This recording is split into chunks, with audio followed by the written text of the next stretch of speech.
Welcome to Built to Go, a van life podcast. I'm your host, Jeff Wagg, coming to you from the College of Curiosity. This time it's episode, I don't actually know what episode this is. It's an episode, though. It's going to be me talking, and I guess that makes an episode. But honestly, we're just going to wing this one. Okay. So, yeah, okay, music, you can go away now. Okay, goodbye, music. It was nice having you. Thank you. Okay. So, I'm tired. I'm sorry. This is the only podcast where you can listen to somebody just laugh at themselves without having even said anything. I mean, is that what you signed up for? Okay, here's the deal. I didn't do a podcast last week because things happened. And my podcast this week, well, I have all kinds of content. I have so much content. And yet things keep happening. It's so frustrating. But I am going to do what is essentially going to be a very long tale from the road because I had a tale.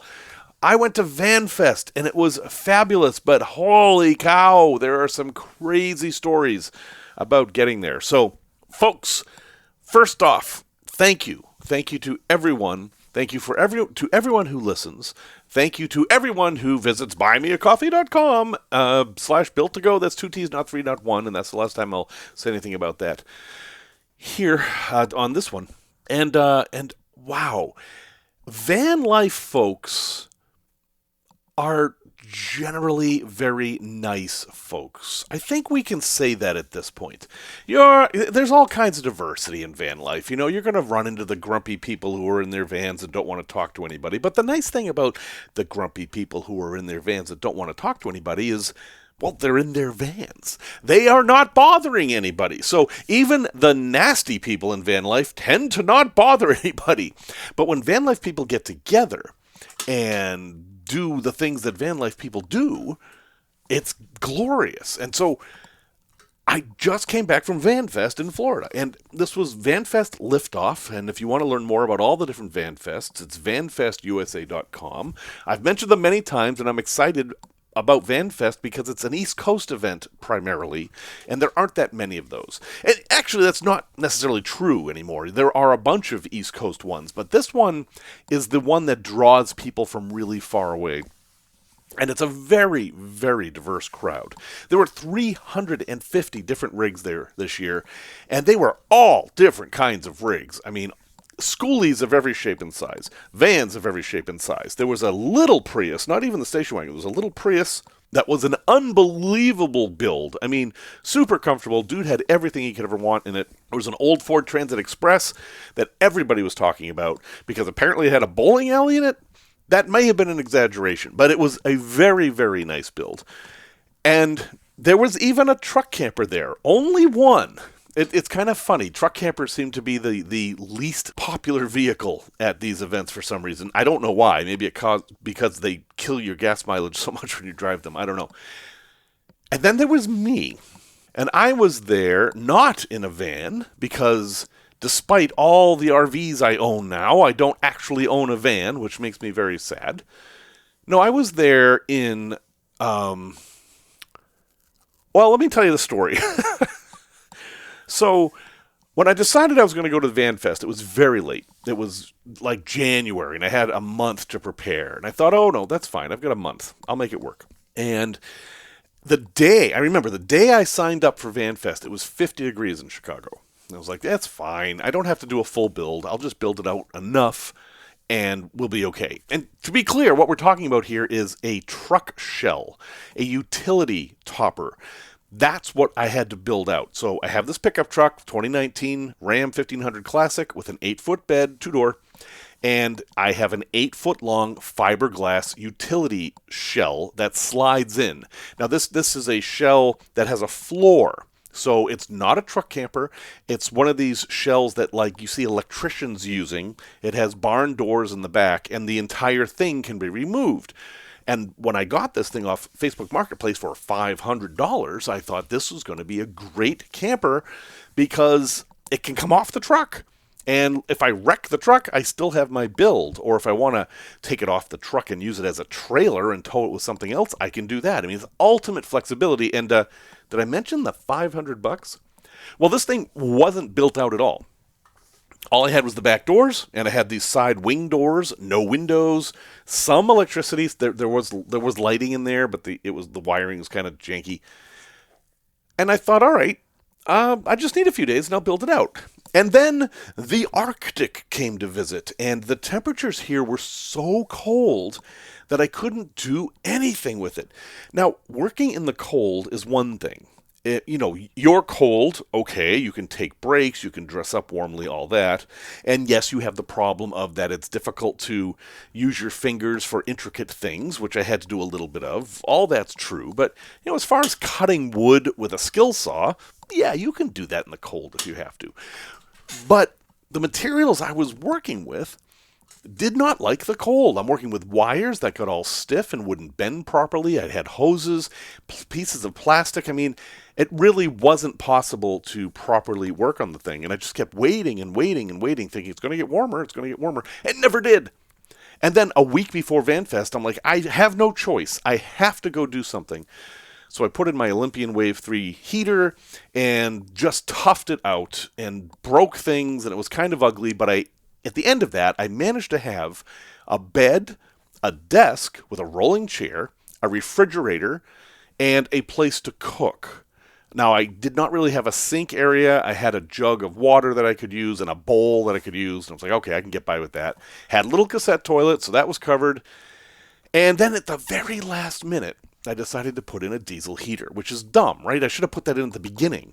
I had the diesel heater sitting here. I just thought, well, that's a lot of work. And it's difficult to figure out how to exhaust a diesel heater out of this because I can't go through the floor because, there's a truck there. And I did figure that out. But I didn't finish putting the diesel heater in until just a couple hours before it was time to go. But I did. And I loaded the thing up. I had all the shelving. I had everything I needed in there. And, I sat in there and I was like, for a very fast no build, this thing's pretty comfy. I was pretty pleased with it. The heater was working well, pumping heat in there. It was very cozy. And I thought, I am set. And so I hit the road late in the afternoon. And I had the worst drive ever, basically. The drive from Chicago down to Vanfest, there's only one word for it, and that word is sucked. It sucked. Not only was the weather crappy, it was kind of foggy, rainy, sleety, it was full of traffic. The traffic was unbelievable. From the second I left Chicago, it took me 90 minutes to get from Chicago to Indiana, which if you look at a map is really pathetic, and it didn't get any better. Indiana was full of traffic. Kentucky was full of traffic. Nashville is a freaking disaster right now. It's worse than Atlanta right now. The drive was terrible. But that's just traffic. The pièce de résistance was that when I got to Kentucky, I decided to go in the back and make sure everything was okay. And even before I opened the door, I smelled diesel fuel. And it's a gasoline truck. So you know where that diesel smell was coming from, and I knew where it was coming from before I opened the door, and I could see little drips of diesel coming between the barn doors. And yeah, so I opened the door, and sure enough, the crappy diesel tank that came with the diesel heater was leaking out of the bottom nipple thing. If you've ever installed a diesel heater, one of the things you have to do is drill a hole in the tank they give you, and then there are these two O-rings on this metal nipple, and you have to fish them through and attach them to the bottom of the tank. And I did this, and I wasn't too happy with how it was, but I tested it with water, and it wasn't leaking. Of course, diesel isn't water. Diesel is much more viscous and can sneak past things that water can't. Ideally, if you're doing a diesel heater install and you set up the tank, you will set the tank aside outside somewhere and make sure it's not leaking. I didn't have that option. So I've got diesel in there.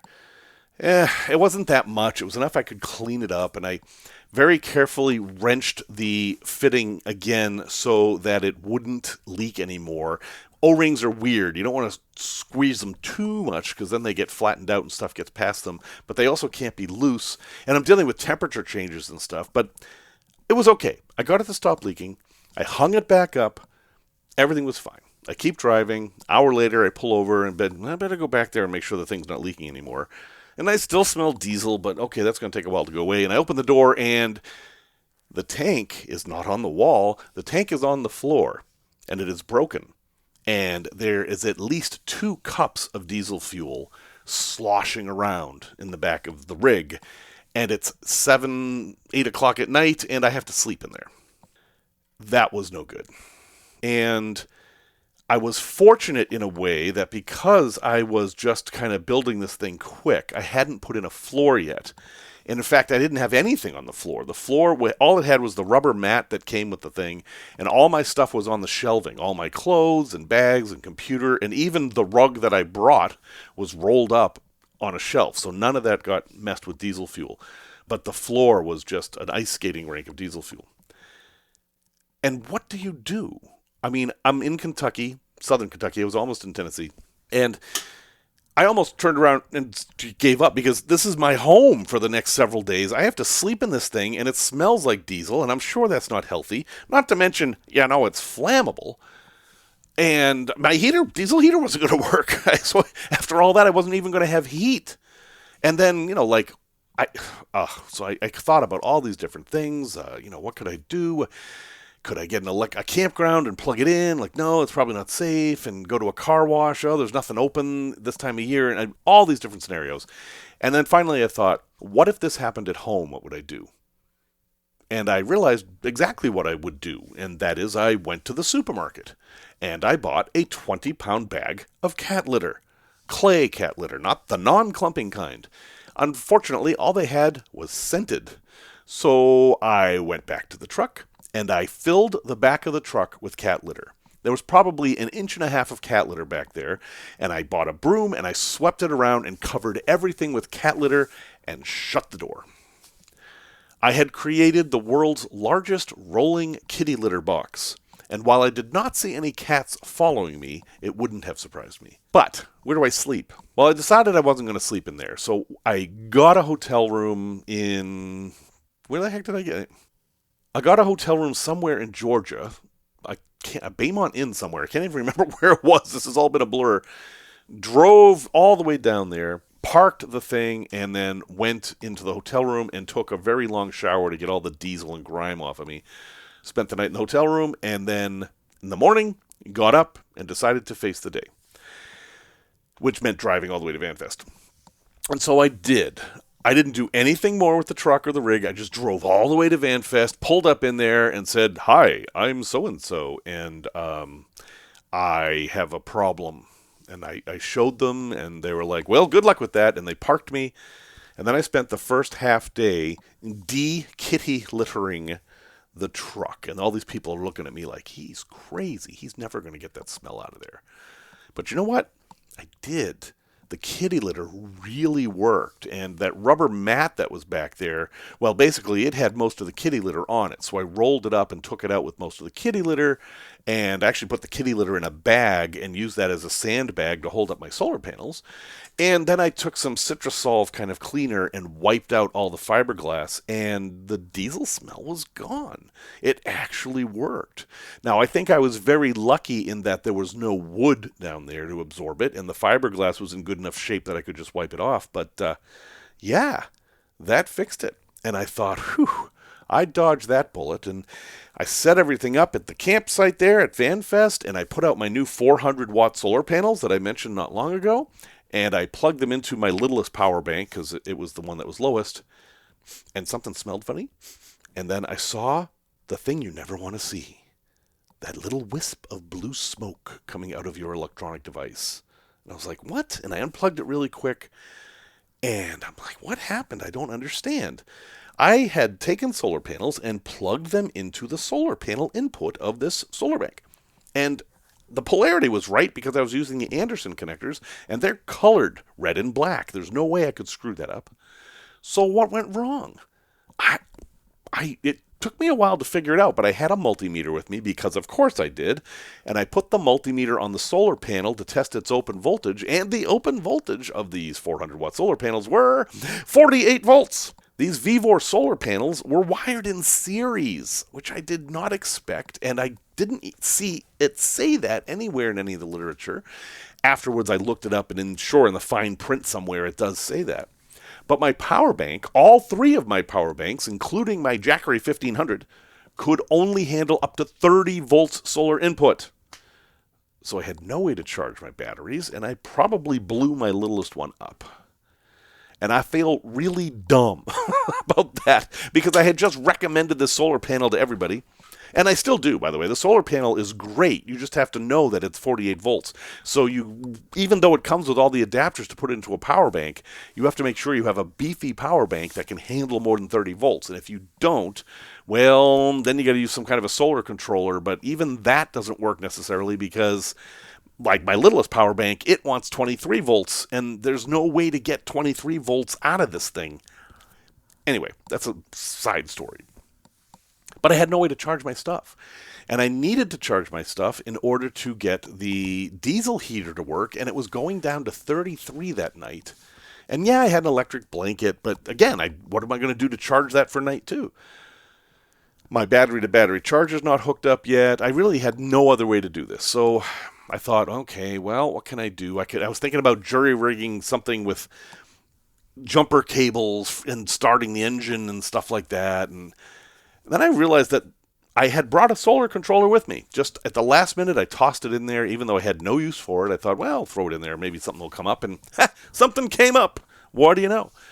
All I needed was a battery. And there was an Ace Hardware nearby, and I actually walked all the way to Ace Hardware and bought the last battery they had. And I brought it back to the rig, hooked up the solar panels to the battery, which charged up perfectly. And then I charged my power banks from that battery. Very slowly, because it was only a 12-volt charge, but it worked enough to get me through the weekend. And there's a moral of this here. Something about perseverance or determination or knowing enough to be able to fix things when things go really weird. I don't know. There's some moral here. All I know is I got through it. And there were moments there that were not fun. No, there were some low moments in that story. But then Vanfest was wonderful. Everybody was so darn kind to me. I couldn't believe it. People were giving me gifts, some of them very, very generous, John. I mean, amazingly generous. I am blown away. See, folks, when I do this podcast, I know there are some people listening, but I don't honestly think about, like, a sports stadium full of fans listening to the show. No, I think of like having a conversation one-on-one with somebody. That's like my goal, and that's the headspace I like to be in.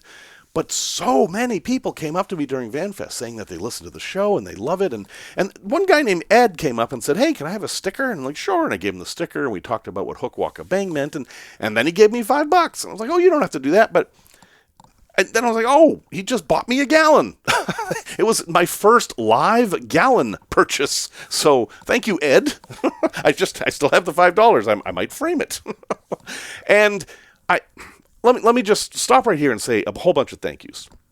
There's a lot of thank yous here, and bear with me, but there were so many people who helped me out. I'm probably not going to remember anybody. I'm just doing this off the top of my head. But I need to thank John and Wendy and Bruce and Darren and Karen and Nellie and Lauren and Christina and Bill and Steve and Audra and Charlie Grace and Lance and Jess for putting the thing on in the first place, and Tim for organizing the volunteers, and Sarah for being an amazing volunteer, and B for giving me a lot to think about.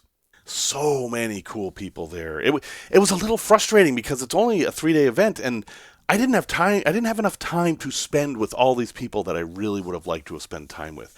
Such really cool, down-to-earth people, and they're not all the same. They're diverse people. They're people with different opinions and attitudes and experiences. I was talking with this guy named Steve, who was a multi-millionaire, but you would only know that if you gave him a chance to tell his story. And he and I had some similar stories about tech stuff in the 90s. That was kind of a bonding moment. And then there's other people who have like no money at all. And they're all together communing in, I guess you can't really call that nature, but they're all in one place, enjoying each other's company. And that doesn't happen very often in the real world, you know? Everybody there was an equal, no matter if they were sleeping in the world's largest rolling kitty litter box or in a $300,000 adventure rig, which a few people had. We were all there for the same reason, and it was glorious. And it was exactly the kind of thing I think the world could use a lot more of right now. So I have 90% committed to going to Vanfest in Cape Cod this August. I wish I could be 100%, but I have looked at my calendar, and I have an incredibly busy calendar this year. Regrettably so, even though there's a lot of really cool stuff. So I can't do more than 90% because there's real life that will get in the way from time to time. But I'm going to try. And if I don't go, you should go anyway. Vanfest USA is where this stuff happens. Now, I'm going to, in future episodes, and I'm going to try to release these faster than a week at a time because I've got at least 3 episodes worth of interesting content just sitting there. I'm going to go through that content, edit it, and get it up. And it's going to be interviews with people at Vanfest about all the different things that they've experienced there and their different journeys in life and stuff. And it's these people are really interesting. I mean, I could do a podcast on each one of these people I met and their lives and how they're making it all work. It's just amazing. That's all I can say. I'm a little verklempt. I mean, I just drove 22 hours, and I'm a little punch drunk, I suppose, but it was a very, very cool thing.